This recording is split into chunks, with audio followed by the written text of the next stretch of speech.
بسم الله الرحمن الرحيم ياسين والقرآن الحكيم إنك لمن المرسلين على صراط مستقيم تنزيل العزيز الرحيم لتنذر قوما ما أنذر آباؤهم فهم غافلون لقد حق القول على أكثرهم فهم لا يؤمنون إنا جعلنا في أعناقهم أغلالا فهي إلى الأذقان فهم مقمحون وجعلنا من بين أيديهم سدا ومن خلفهم سدا فأغشيناهم فهم لا يبصرون وسواء عليهم أأنذرتهم أم لم تنذرهم لا يؤمنون إنما تنذر من اتبع الذكر وخشي الرحمن بالغيب فبشره بمغفرة وأجر كريم إنا نحن نحيي الموتى ونكتب ما قدموا وآثارهم وكل شيء أحصيناه في إمام مبين واضرب لهم مثلا أصحاب القرية إذ جاءها المرسلون إذ أرسلنا إليهم اثنين فكذبوهما فعززنا بثالث فقالوا إنا إليكم مرسلون قالوا ما أنتم إلا بشر مثلنا وما أنزل الرحمن من شيء إن أنتم إلا تكذبون قالوا ربنا يعلم إنا إليكم لمرسلون وما علينا إلا البلاغ المبين قالوا إنا تطيرنا بكم لئن لم تنتهوا لنرجمنكم وليمسنكم منا عذاب أليم قالوا طائركم معكم أئن ذكرتم بل أنتم قوم مسرفون وجاء من أقصى المدينة رجل يسعى قال يا قوم اتبعوا المرسلين اتبعوا من لا يسألكم أجرا وهم مهتدون وما لي لا أعبد الذي فطرني وإليه ترجعون أتخذ من دونه آلهة إن يردني الرحمن بضر لا تغني عني شفاعتهم شيئا ولا ينقذون إني إذا لفي ضلال مبين إني آمنت بربكم فاسمعون قيل ادخل الجنة قال يا ليت قومي يعلمون بما غفر لي ربي وجعلني من المكرمين وما أنزلنا على قومه من بعده من جند من السماء وما كنا منزلين إن كانت إلا صيحة واحدة فإذا هم خامدون يا حسرة على العباد ما يأتيهم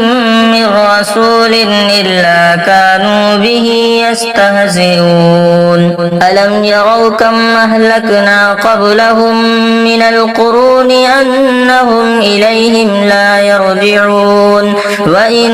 كل لما جميع لدينا محضرون وآية لهم الأرض الميتة أحييناها وأخرجنا منها حبا فمنه يأكلون وجعلنا فيها جنات من نخيل وأعناب وفجرنا فيها من العيون ليأكلوا من ثمره وما عملته أيديهم أفلا يشكرون سبحان الذي خلق الأزواج كلها مما تنبت الأرض ومن أنفسهم ومما لا يعلمون وآية لهم الليل نسلخ منه النهار فإذا هم مظلمون والشمس تجري لمستقر لها ذلك تقدير العزيز العليم والقمر قدرناه منازل حتى عاد كالعرجون القديم لا الشمس ينبغي لها أن تدرك القمر ولا الليل سابق النهار وكل في فلك يسبحون وآية لهم أنا حملنا ذريتهم في الفلك المشحون وخلقنا لهم من مثله ما يركبون وإن نشأ نغرقهم فلا صريخ لهم ولا هم ينقذون إلا رحمة منا ومتاعا إلى حين وإذا قيل لهم اتقوا ما بين أيديكم وما خلفكم لعلكم ترحمون وما تأتيهم من آية من آيات ربهم إلا كانوا عنها معرضين وإذا قيل لهم أنفقوا مما رزقكم الله قال الذين كفروا للذين آمنوا ونطعم من لو يشاء الله أطعمه إن أنتم إلا في ضلال مبين ويقولون متى هذا الوعد إن كنتم صادقين ما ينظرون إلا صيحة واحدة وتأخذهم وهم يخصمون فلا يستطيعون توصية ولا إلى أهلهم يرجعون ونفخ في الصور فإذا هم من الأجداث إلى ربهم ينسلون قالوا يا ويلنا من بعثنا من مرقدنا هذا ما وعد الرحمن وصدق المرسلون إن كانت إلا صيحة واحدة فإذا هم جميع لدينا محضرون فاليوم لا تظلم نفس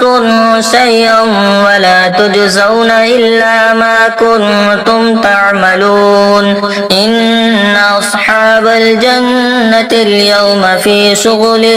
فاكهون هم وأزواجهم في ظلال على الأرائك متكئون لهم فيها فاكهة ولهم ما يدعون سلام قولا من رب رحيم وامتازوا اليوم أيها المجرمون ألم أعهد إليكم يا بني آدم ألا تعبدوا الشيطان إنه لكم عدو مبين وأن اعبدوني هذا صراط مستقيم ولقد أضل منكم جبلا كثيرا أفلم تكونوا تعقلون هذه جهنم التي كنتم توعدون اصلوها اليوم بما كنتم تكفرون اليوم نختم على أفواههم وتكلمنا أيديهم وتشهد أرجلهم بما كانوا يكسبون ولو نشاء لطمسنا على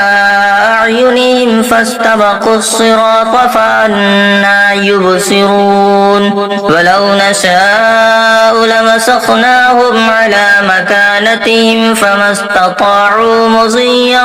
ولا يرجعون ومن نعمره ننكسه في الخلق أفلا يعقلون وما علمناه الشعر وما ينبغي له إن هو إلا ذكر وقرآن مبين لينذر من كان حيا ويحق القول على الكافرين أولم يروا أنا خلقنا لهم مما عملت أيدينا أنعاما فهم لها مالكون وذللناها لهم فمنها ركوبهم ومنها يأكلون ولهم فيها منافع ومشارب أفلا يشكرون واتخذوا من دون الله آلهة لعلهم ينصرون لا يستطيعون نصرهم وهم لهم جند محضرون فلا يحزنك قولهم إنا نعلم ما يسرون وما يعلنون أولم ير الإنسان أنا خلقناه من نطفة فإذا هو خصيم مبين وضرب لنا مثلا ونسي خلقه قال من يحيي العظام وهي رميم قل يحييها الذي أنشأها أول مرة وهو بكل خلق عليم الذي جعل لكم من الشجر الأخضر نارا فإذا أنتم منه توقدون أوليس الذي خلق السماوات والأرض بقادر على أن يخلق مثلهم بلى وهو الخلاق العليم إنما أمره إذا أراد شيئا أن يقول له كن فيكون فسبحان الذي بيده ملكوت كل شيء وإليه ترجعون بسم الله الرحمن الرحيم الرحمن علم القرآن خلق الإنسان علمه البيان الشمس والقمر بحسبان والنجم والشجر يسجدان والسماء رفعها ووضع الميزان ألا تطغوا في الميزان وأقيموا الوزن بالقسط ولا تخسروا الميزان والأرض وضعها للأنام فيها فاكهة والنخل ذات الأكمام والحب ذو العصف والريحان فبأي آلاء ربكما تكذبان خلق الإنسان من صلصال كالفخار وخلق الجان من مارج من نار فبأي آلاء ربكما تكذبان رب المشرقين ورب المغربين فبأي آلاء ربكما تكذبان مرج البحرين يلتقيان بينهما برزخ لا يبغيان فبأي آلاء ربكما تكذبان يخرج منهما اللؤلؤ والمرجان فبأي آلاء ربكما تكذبان وله الجوار المنشآت في البحر كالأعلام فبأي آلاء ربكما تكذبان كل من عليها فان ويبقى وجه ربك ذو الجلال والإكرام فبأي آلاء ربكما تكذبان يسأله من في السماوات والأرض كل يوم هو في شأن فبأي آلاء ربكما تكذبان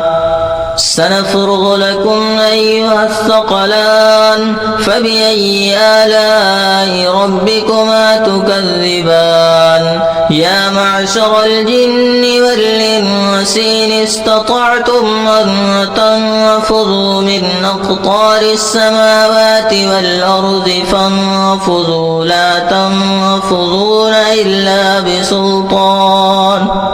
فبأي آلاء ربكما تكذبان يرسل عليكما شواظ من نار ونحاس فلا تنتصران فبأي آلاء ربكما تكذبان فإذا انشقت السماء فكانت وردة كالدهان فبأي آلاء ربكما تكذبان فيومئذ لا يسأل عن ذنبه إنس ولا جان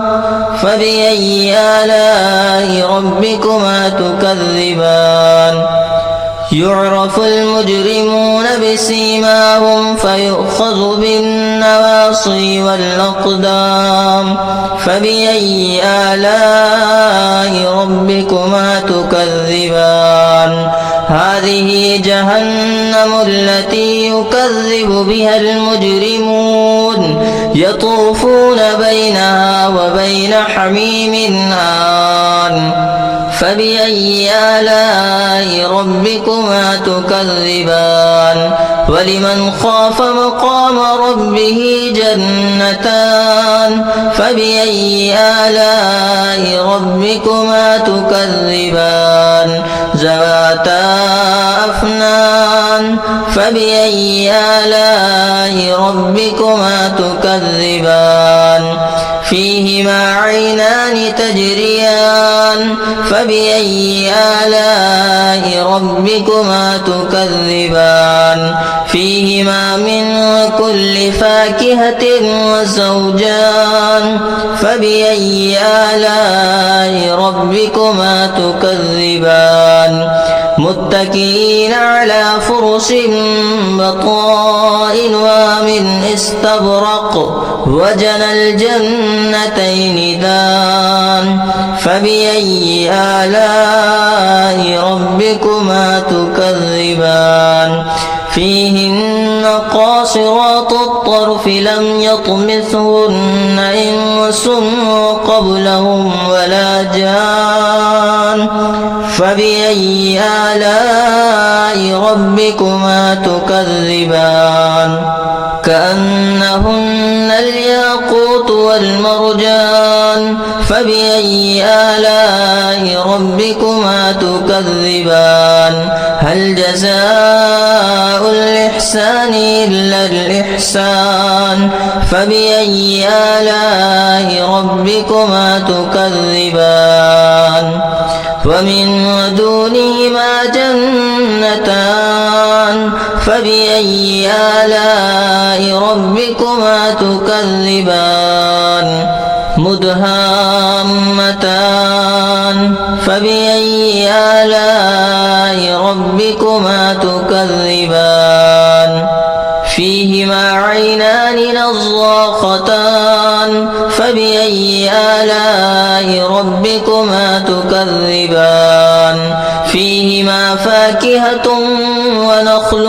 ورمان فبأي آلاء ربكما تكذبان فيهن خيرات حسان فبأي آلاء ربكما تكذبان حور مقصورات في الخيام فبأي آلاء ربكما تكذبان لم يطمثهن إنس قبلهم ولا جان فبأي آلاء ربكما تكذبان متكئين على رفرف خضر وعبقري حسان فبأي آلاء ربكما تكذبان تبارك اسم ربك ذي الجلال والإكرام بسم الله الرحمن الرحيم ياسين والقرآن الحكيم إنك لمن المرسلين على صراط مستقيم تنزيل العزيز الرحيم لتنذر قوما ما أنذر آباؤهم فهم غافلون لقد حق القول على أكثرهم فهم لا يؤمنون إنا جعلنا في أعناقهم أغلالا فهي إلى الأذقان فهم مقمحون وجعلنا من بين أيديهم سدا ومن خلفهم سدا فأغشيناهم فهم لا يبصرون وسواء عليهم أنذرتهم أم لم تنذرهم لا يؤمنون إنما تنذر من اتبع الذكر وخشي الرحمن بالغيب فبشره بمغفرة وأجر كريم إنا نحن نحيي الموتى ونكتب ما قدموا وآثارهم وكل شيء أحصيناه في إمام مبين واضرب لهم مثلا أصحاب القرية إذ جاءها المرسلون إذ أرسلنا إليهم اثنين فكذبوهما فعززنا بثالث فقالوا إنا إليكم مرسلون قالوا ما أنتم إلا بشر مثلنا وما أنزل الرحمن من شيء إن أنتم إلا تكذبون قالوا ربنا يعلم إنا إليكم لمرسلون وما علينا إلا البلاغ المبين قالوا إنا تطيرنا بكم لئن لم تنتهوا لنرجمنكم وليمسنكم منا عذاب أليم قالوا طائركم معكم أئن ذكرتم بل أنتم قوم مسرفون وجاء من أقصى المدينة رجل يسعى قال يا قوم اتبعوا المرسلين اتبعوا من لا يسألكم أجرا وهم مهتدون وما لي لا أعبد الذي فطرني وإليه ترجعون أتخذ من دونه آلهة إن يردني الرحمن بضر لا تغني عني شفاعتهم شيئا ولا ينقذون إني إذا لفي ضلال مبين إني آمنت بربكم فاسمعون قيل ادخل الجنة قال يا ليت قومي يعلمون بما غفر لي ربي وجعلني من المكرمين وما أنزلنا على قومه من بعده من جند من السماء وما كنا منزلين إن كانت إلا صيحة واحدة فإذا هم خامدون يا حسرة على العباد ما يأتيهم من رسول إلا كانوا به يستهزئون ألم يروا كم أهلكنا قبلهم من القرون أنهم إليهم لا يرجعون وإن كل لما جميع لدينا محضرون وآية لهم الأرض الميتة أحييناها وأخرجنا منها حبا فمنه يأكلون وجعلنا فيها جنات من نخيل وأعناب وفجرنا فيها من العيون ليأكلوا من ثمره وما عملته أيديهم أفلا يشكرون سبحان الذي خلق الأزواج كلها مما تنبت الأرض ومن أنفسهم ومما لا يعلمون وآية لهم الليل نسلخ منه النهار فإذا هم مظلمون والشمس تجري لمستقر لها ذلك تقدير العزيز العليم والقمر قدرناه منازل حتى عاد كالعرجون القديم لا الشمس ينبغي لها أن تدرك القمر ولا الليل سابق النهار وكل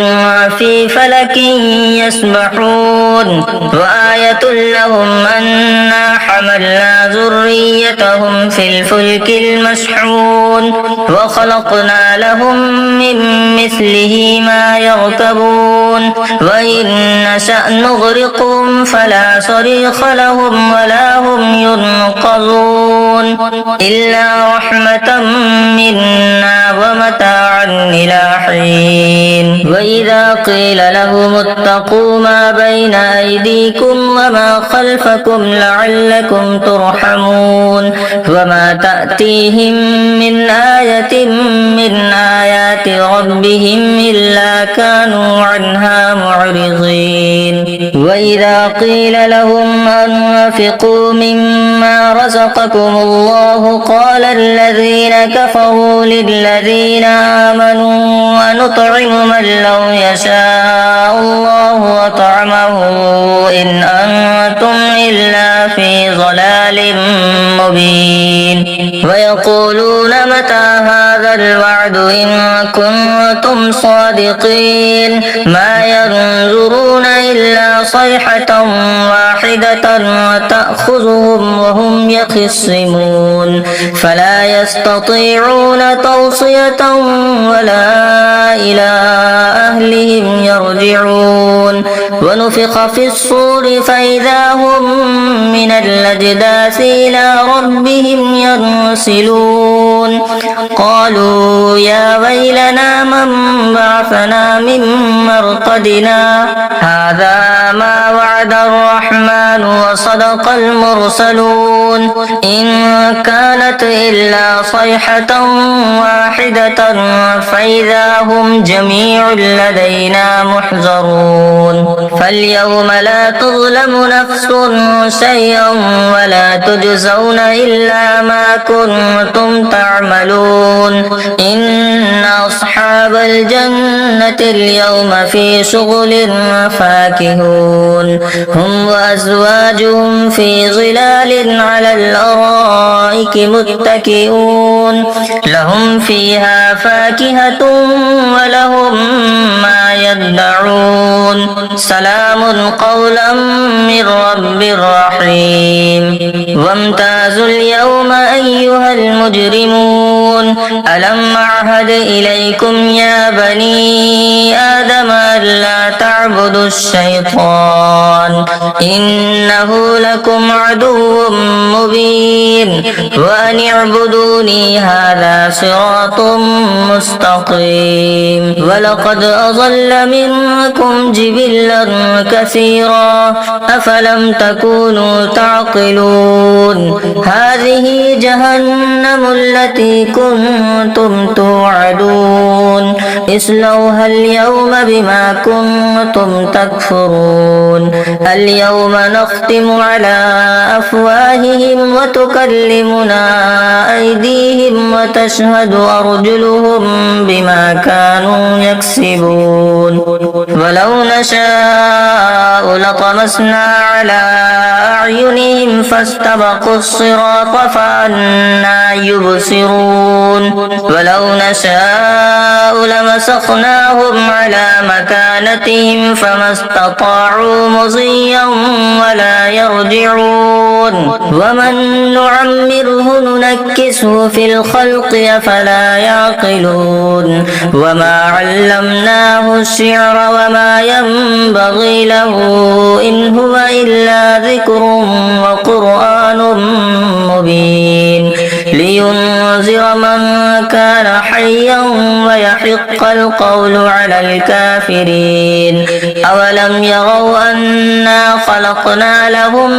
مما عملت أيدينا أنعاما فهم لها مالكون وذللناها لهم فمنها ركوبهم ومنها يأكلون ولهم فيها منافع ومشارب أفلا يشكرون واتخذوا من دون الله آلهة لعلهم ينصرون لا يستطيعون نصرهم وهم لهم جند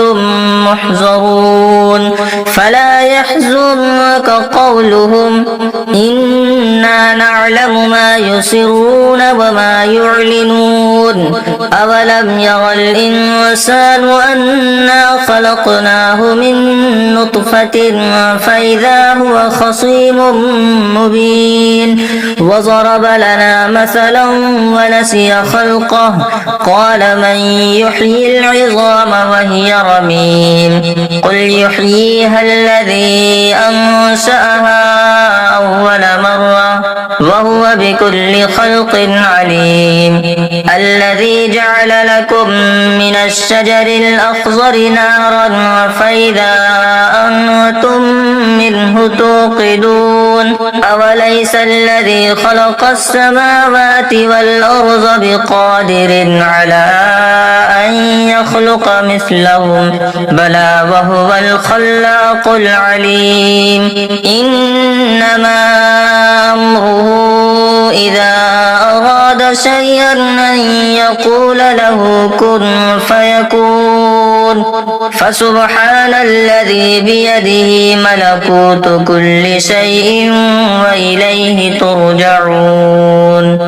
بسم الله الرحمن الرحيم الرحمن علم القرآن خلق الإنسان علمه البيان الشمس والقمر بحسبان والنجم والشجر يسجدان والسماء رفعها ووضع الميزان ألا تطغوا في الميزان وأقيموا الوزن بالقسط ولا تخسروا الميزان والأرض وضعها للأنام فيها فاكهة والنخل ذات الأكمام والحب ذو العصف والريحان فبأي آلاء ربكما تكذبان خلق الإنسان من صلصال كالفخار وخلق الجان من مارج من نار فبأي آلاء ربكما تكذبان رب المشرقين ورب المغربين فبأي آلاء ربكما تكذبان مرج البحرين يلتقيان بينهما برزخ لا يبغيان فبأي آلاء ربكما تكذبان يخرج منهما اللؤلؤ والمرجان فبأي آلاء ربكما تكذبان وله الجوار المنشآت في البحر كالأعلام فبأي آلاء ربكما تكذبان كل من عليها فان ويبقى وجه ربك ذو الجلال والإكرام فبأي آلاء ربكما تكذبان يسأله من في السماوات والأرض كل يوم هو في شأن فبأي آلاء ربكما تكذبان سنفرغ لكم أيها الثقلان فبأي آلاء ربكما تكذبان يا معشر الجن والإنس إن استطعتم أن تنفذوا من أقطار السماوات والأرض فانفذوا لا تنفذون إلا بسلطان فبأي آلاء ربكما تكذبان يرسل عليكما شواذ من نار ونحاس فلا تنتصران فبأي آلاء ربكما تكذبان فإذا انشقت السماء فكانت وردة كالدهان فبأي آلاء ربكما تكذبان فيومئذ لا يسأل عن ذنبه إنس ولا جان فبأي آلاء ربكما تكذبان يعرف المجرمون بسيماهم فيؤخذ بالنواصي والأقدام فبأي آلاء ربكما تكذبان هذه جهنم التي يكذب بها المجرمون يطوفون بينها وبين حميم آن فبأي آلاء ربكما تكذبان ولمن خاف مقام ربه جنتان فبأي آلاء ربكما تكذبان ذواتا أفنان فبأي آلاء ربكما تكذبان فيهما عينان تجريان فبأي آلاء ربكما تكذبان فيهما من كل فاكهة وزوجان فبأي آلاء ربكما تكذبان متكئين على فرش بطائنها من استبرق وجنى الجنتين دان فبأي آلاء ربكما تكذبان فيهن قاصرات الطرف لم يطمثهن إنس قبلهم ولا جان فبأي آلاء ربكما تكذبان كأنهن الياقوت والمرجان فبأي آلاء ربكما تكذبان هل جزاء الإحسان إلا الإحسان فبأي آلاء ربكما تكذبان ومن دونهما جنتان فبأي آلاء ربكما تكذبان مدهامتان فبأي آلاء ربكما تكذبان فيهما عينان نضاختان فبأي آلاء ربكما تكذبان فيهما فاكهة ونخل ورمان فبأي آلاء ربكما تكذبان فيهن خيرات حسان فبأي آلاء ربكما تكذبان حور مقصورات في الخيام فبأي آلاء ربكما تكذبان لم يطمثهن إنس قبلهم ولا جان فبأي آلاء ربكما تكذبان متكئين على رفرف خضر وعبقري حسان فبأي آلاء ربكما تكذبان تبارك اسم ربك ذي الجلال والإكرام بسم الله الرحمن الرحيم ياسين والقرآن الحكيم إنك لمن المرسلين على صراط مستقيم تنزيل العزيز الرحيم لتنذر قوما ما أنذر آباؤهم فهم غافلون لقد حق القول على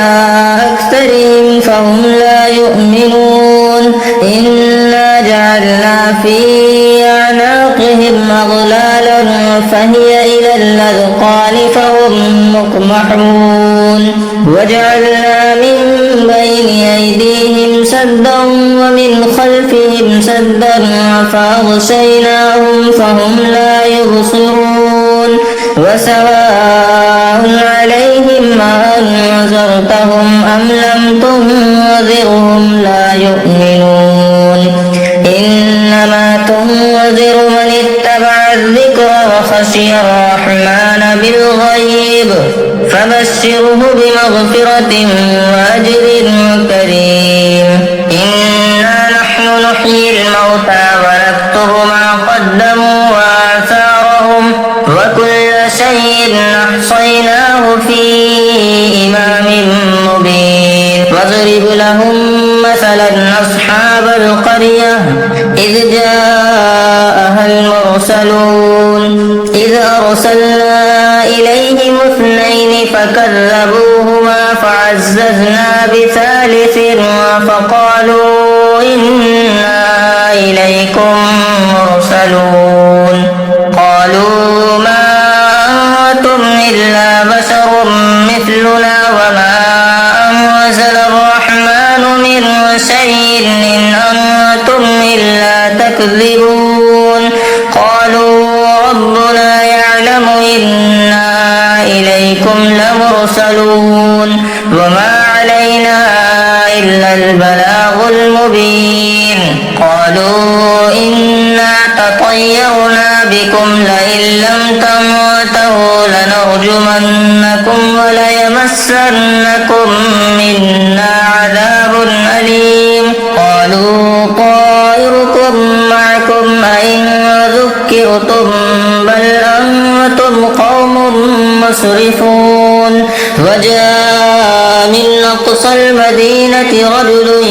يسعى قال يا قوم اتبعوا المرسلين اتبعوا من لا يسألكم أجرا وهم مهتدون وما لي لا أعبد الذي فطرني وإليه ترجعون أتخذ من دونه آلهة إن يردني الرحمن بضر لا تغني عني شفاعتهم شيئا ولا ينقذون إني إذا لفي ضلال مبين إني آمنت بربكم فاسمعون قيل ادخل الجنة قال يا ليت قومي يعلمون بما غفر لي ربي وجعلني من المكرمين وما أنزلنا على قومه من بعده من جند من السماء وما كنا منزلين إن كانت إلا صيحة واحدة فإذا هم خامدون يا حسرة على العباد ما يأتيهم من رسول إلا كانوا به يستهزئون ألم يروا كم أهلكنا قبلهم من القرون أنهم إليهم لا يرجعون وإن كل لما جميع لدينا محضرون وآية لهم الأرض الميتة أحييناها وأخرجنا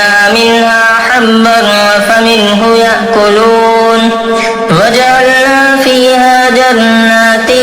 من نخيل وأعناب وفجرنا فيها من العيون ليأكلوا من ثمره وما عملته أيديهم أفلا يشكرون سبحان الذي خلق الأزواج كلها مما تنبت الأرض ومن أنفسهم ومما لا يعلمون وآية لهم الليل نسلخ منه النهار فإذا هم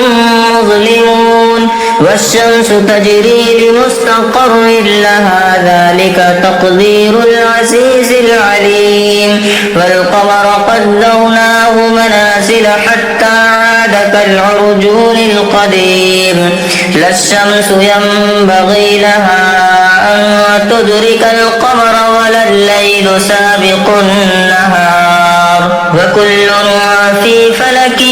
يسبحون وآية لهم أنا حملنا ذريتهم في الفلك المشحون وخلقنا لهم من مثله ما يركبون وإن نشأ نغرقهم فلا صريخ لهم ولا هم ينقذون إلا رحمة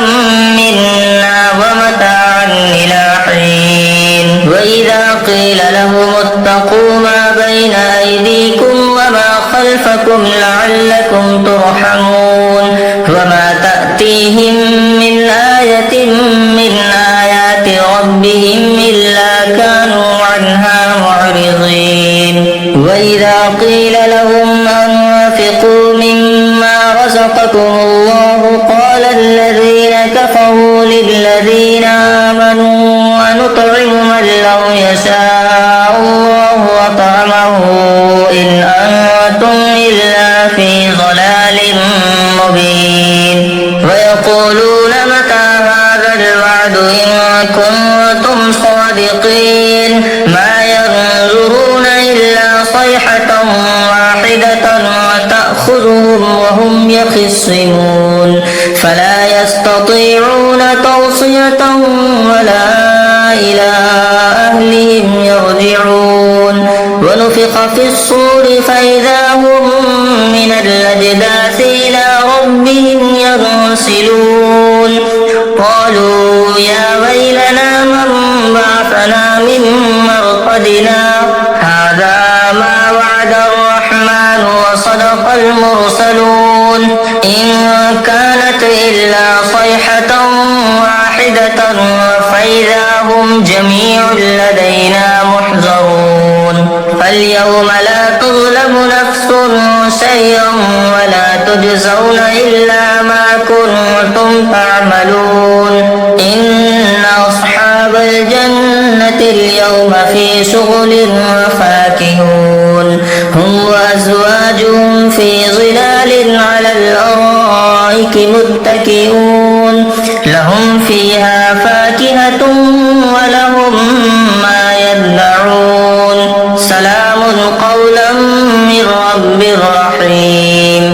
وامتازوا اليوم أيها المجرمون ألم أعهد إليكم يا بني آدم ألا تعبدوا الشيطان إنه لكم عدو مبين وأن اعبدوني هذا صراط مستقيم ولقد أضل منكم جبلا كثيرا أفلم تكونوا تعقلون هذه جهنم التي كنتم توعدون اصلوها اليوم بما كنتم تكفرون اليوم نختم على أفواههم وتكلمنا أيديهم وتشهد أرجلهم بما كانوا يكسبون ولو نشاء لطمسنا على أعينهم فاستبقوا الصراط فأنى يبصرون ولو نشاء لمسخناهم على مكانتهم فما استطاعوا مضيا ولا يرجعون ومن نعمره ننكسه في الخلق أفلا يعقلون وما علمناه الشعر وما ينبغي له إن هو إلا ذكر وقرآن مبين لينذر من كان حيا ويحق القول على الكافرين أولم يروا أنا خلقنا لهم مما عملت أيدينا أنعاما فهم لها مالكون وذللناها لهم فمنها ركوبهم ومنها يأكلون ولهم فيها منافع ومشارب أفلا يشكرون واتخذوا من دون الله آلهة لعلهم ينصرون لا يستطيعون نصرهم وهم لهم جند محضرون فلا يحزنك قولهم إنا نعلم ما يسرون وما يعلنون أولم ير الإنسان أنا خلقناه من نطفة فإذا هو خصيم مبين وضرب لنا مثلا ونسي خلقه قال من يحيي العظام وهي رميم قل يحييها الذي أنشأها أول مرة وهو بكل خلق عليم الذي جعل لكم من الشجر الأخضر نارا فإذا أنتم منه توقدون أوليس الذي خلق السماوات والأرض بقادر على أن يخلق مثلهم بلى وهو الخلاق العليم إنما أمره إذا أراد شيئا أن يقول له كن فيكون فسبحان الذي بيده ملكوت كل شيء وإليه ترجعون.